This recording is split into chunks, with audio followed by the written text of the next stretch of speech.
Bueno, ya estamos en el último capítulo del curso de Introducción a Houdini y nos vamos a añadir los detalles finales y todo esto gracias a la composición. La composición es la última fase en la que podríamos determinar que es donde nosotros damos el acabado final a nuestra imagen. Nunca deberíamos de dejar que el propio software sea el que tome sus decisiones, sino que vamos a ser nosotros los que vamos a tomar esas decisiones. Para ello me voy a ir al apartado de Composite View, que es justamente donde tengo el monitor que me va a previsualizar lo que voy a hacer dentro de composición, y Houdini, una de las partes más divertidas que tiene es precisamente que permite, sin necesidad de tener un software externo, el poder hacer la composición dentro de ello. Pues eso es justamente lo que vamos a hacer en este capítulo. Me voy también al network que corresponde al monitor de Composite View, a Image, y creo un network de composición, Image Network.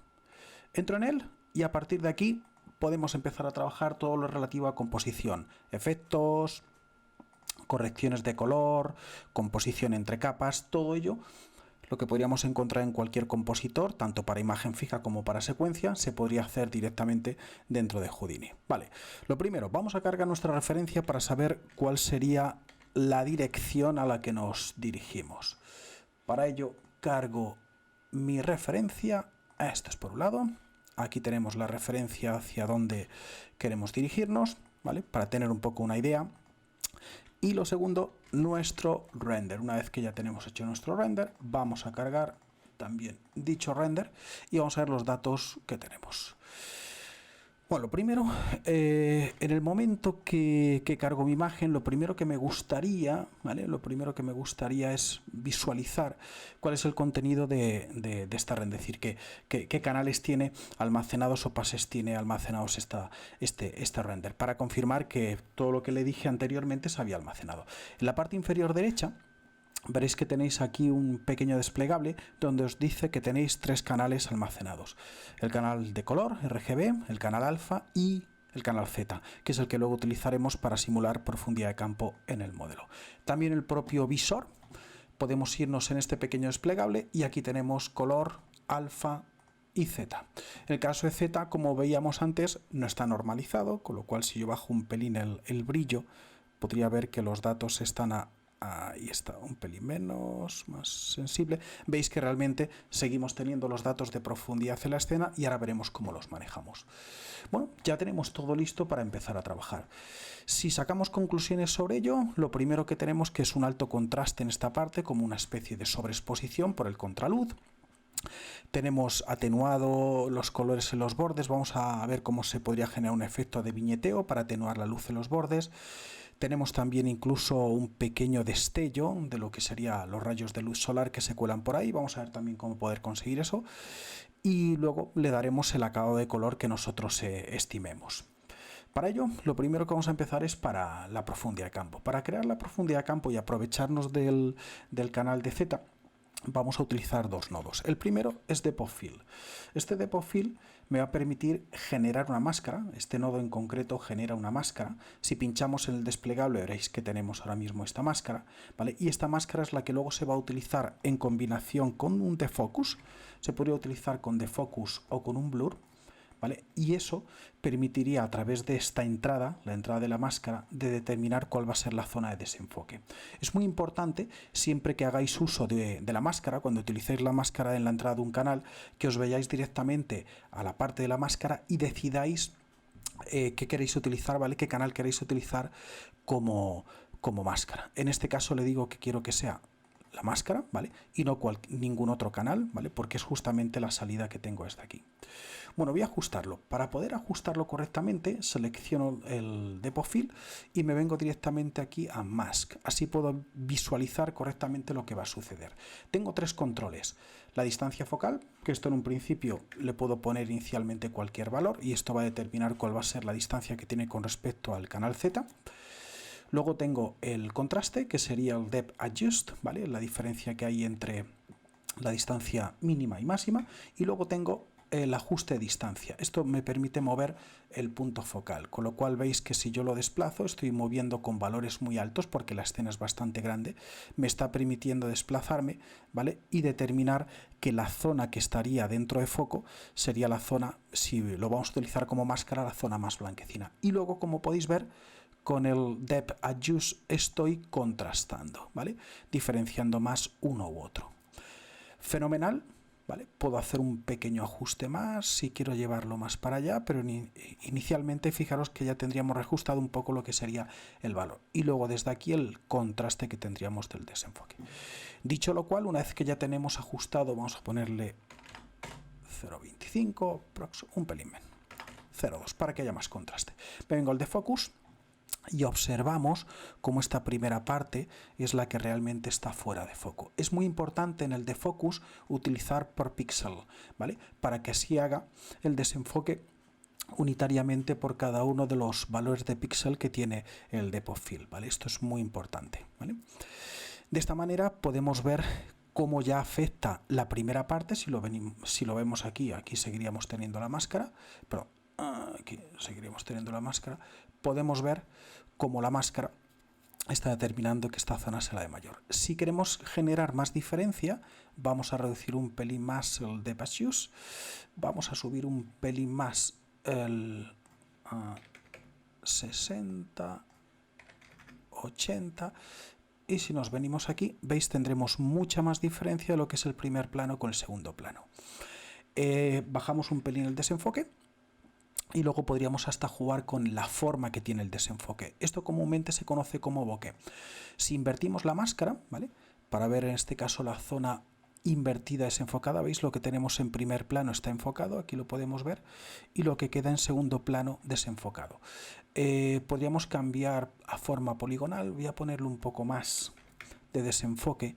¿Veis? Aquí podríamos cambiar lo que se conoce como el bokeh. El bokeh es la forma del desenfoque que genera una lente, lo que es la óptica.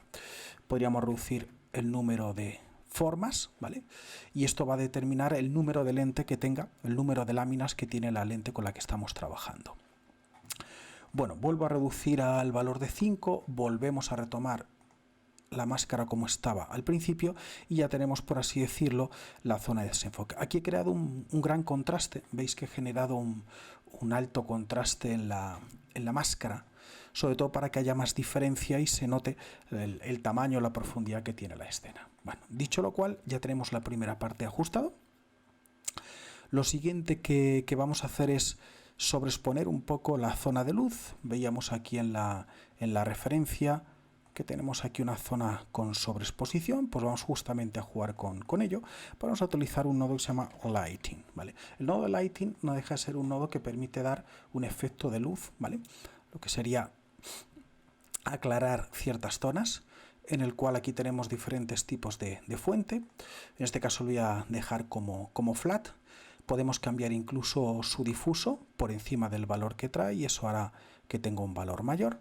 Podemos incluso concentrar la luz en una posición, podemos regular su posición, aquí veis que se está moviendo, podemos cambiar incluso el tamaño del cono, ¿vale? Todo esto se podríamos incluso regular cómo queremos que se atenúe del interior al exterior de la luz, y esto simplemente lo que me está intentando dar, aquí tenemos la atenuación, me está intentando dar lo que sería la forma o la localización que tendría esa exposición, ¿vale?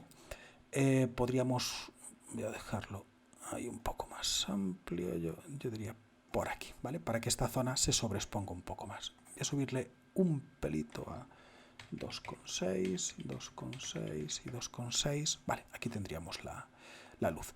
Perfecto. Una vez que tenemos esta exposición, vamos a añadirle ese famoso destello que tenemos justo en esta parte, ¿de acuerdo?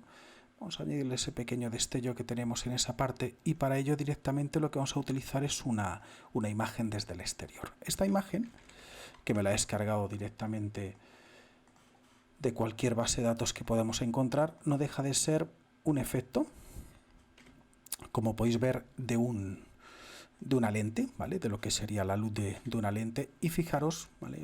El destello con los haces de distorsión de luz que me está generando cuando pasa a través del objetivo de la cámara.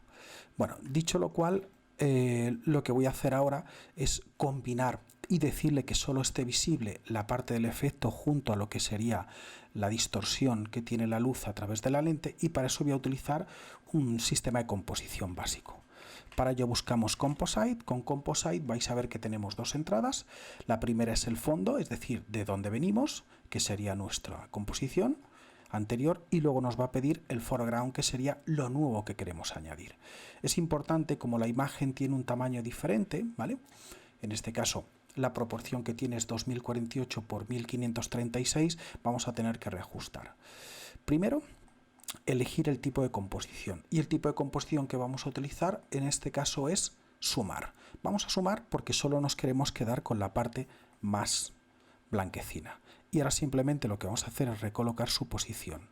Con Shift, si pincháis, podéis incluso rescalar de manera proporcional, y veis que ya tenemos ahí ese pequeño destello.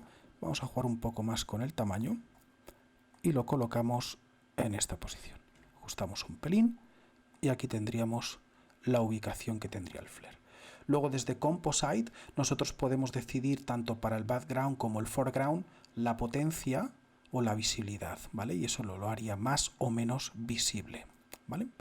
Voy a hacerlo un pelín más grande, reajustamos un poco su posición y ahí podríamos decir que tenemos, ¿vale?, la colocación de nuestro maravilloso flare. Esto nos va a dar un efecto fotográficamente hablando mucho más preciso, mucho más exacto.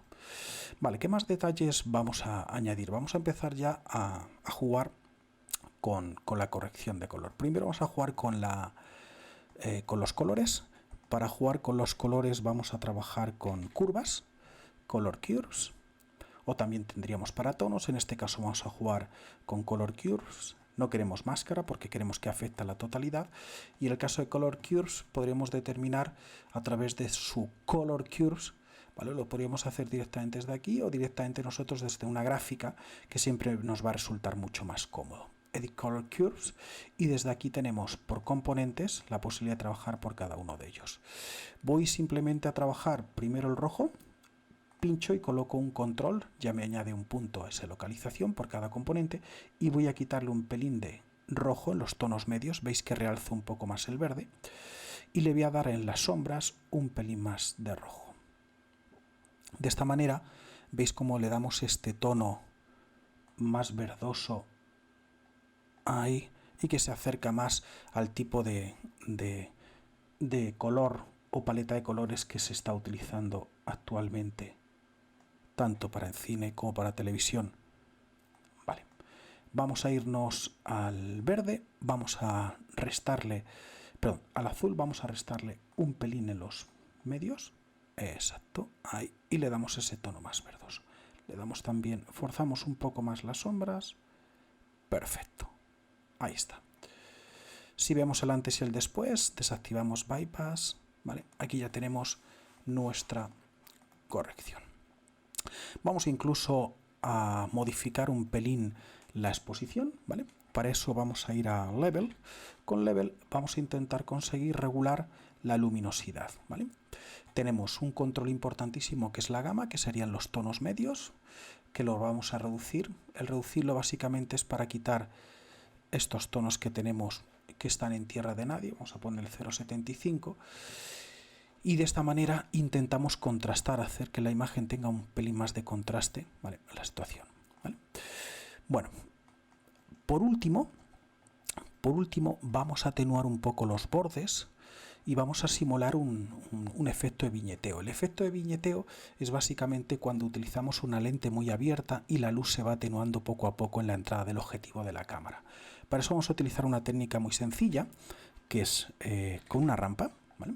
Vamos a utilizar el nodo rampa, añadimos este nodo rampa, aquí este señor, y simplemente vamos a cambiar la rampa, si queréis verlo por separado, vamos a cambiar la rampa a concéntrico, vamos a decirle que el interior sea blanco y el exterior oscuro para que así se vaya atenuando los bordes. Para eso nos venimos a Point y el color 1 se lo cambiamos a white y el color 2, botón derecho, a black, ¿vale? Ahí lo tenemos. Podríamos regular incluso cómo se atenúa de uno a otro. Aquí lo tenemos por AC in, AC out. Yo creo que con lineal estaría bien. Incluso hasta podríamos regular, ¿vale? Tenemos ajustes para tener más contraste o menos contraste, ¿vale? Podemos cambiar el centro, etc, etc, etc, ¿vale? Podríamos incluso regular dónde estaría la posición de un punto, la posición de otro, ¿vale? Bueno, conectamos este señor y para ello vamos a hacer otra composición. Metemos nuestro composite y lo mismo. Background, recordar que es lo que ya traíamos, y foreground, lo nuevo. Nos venimos aquí y el tipo de composición esta vez va a ser por multiplicación. ¿Por qué? Porque queremos que la parte oscura sea la que se mantenga y la parte más clara la que se elimine. De esta manera veis cómo atenuamos esta zona que tenemos aquí y hacemos más visible la parte interior. Si activamos el antes, el después, el antes y el después, veis cómo hemos reforzado mucho más esa información. Bueno, dicho lo cual, si nos vamos un poco a lo que sería la imagen original, por cierto, podríamos ver la composición de los dos, podéis elegir los dos flags, ¿vale? Y os va a permitir el poder ver los dos en este caso para ver un poco el look que tendría uno, el look que tendría otro. Veis que aquí tiene un poco más de exposición de luz. Bueno, esto ya depende un poco de las necesidades que tengamos y he querido darle un look, un acabado diferente, pero manteniendo la esencia de lo que sería el propio fotograma. Bueno, dicho lo cual, ya estamos en disposición de sacar a render nuestro fotograma. Para sacar a render nuestro fotograma simplemente vamos a utilizar un RAW File Output y este RAW File Output nos va a enviar a disco lo que sería el acabado final que tenemos en nuestra composición. Para ello veis que de igual manera que teníamos en el Mantra Render nos va a preguntar si queremos trabajar sobre una secuencia, sobre el frame actual y la ruta donde lo tendríamos. Fijaros que siguen apareciendo las mismas variables. Voy a sustituirlo y en este caso voy a dejarle solamente la variable $S, $OS y le quito la secuencia, la variable $F. Y vamos a darle composición. Acantilado final. Dicho lo cual, simplemente le tenemos que dar a render. Lo normal es que sea inmediato y para confirmarlo le damos a File y cargamos acantilado final. Esperar que la ruta, disculparme, aquí, vale, My Project, por si acaso, creo que me lo había ubicado en otro lugar, vale, ok, perfecto, porque no lo tenía aquí, punto XR, es importante dar la extensión, vamos a sustituir, le damos a render, ahora está, y ahora si le damos a cargar, vale, deberíamos de tener, a ver, Project acantilado, a ver por qué no nos está haciendo caso, a ver, acantilado final, lo habíamos dado como, a ver, que lo había puesto como acantilado, vamos a sustituirlo por final, perfecto, render, ahora sí, y ahora deberíamos de tener acantilado final, este es, lo cargamos aquí y voilà, aquí tenemos ya nuestra imagen final. Como podéis ver, a lo largo de estos capítulos hemos visto las posibilidades básicas que tiene Houdini, pero fijaros que como con muy poquitos elementos y de manera completamente autónoma hasta lo que sería la fase final hemos conseguido llegar a construir nuestra propia escena. Espero que os haya gustado y os espero en el máster avanzado. Muchísimas gracias.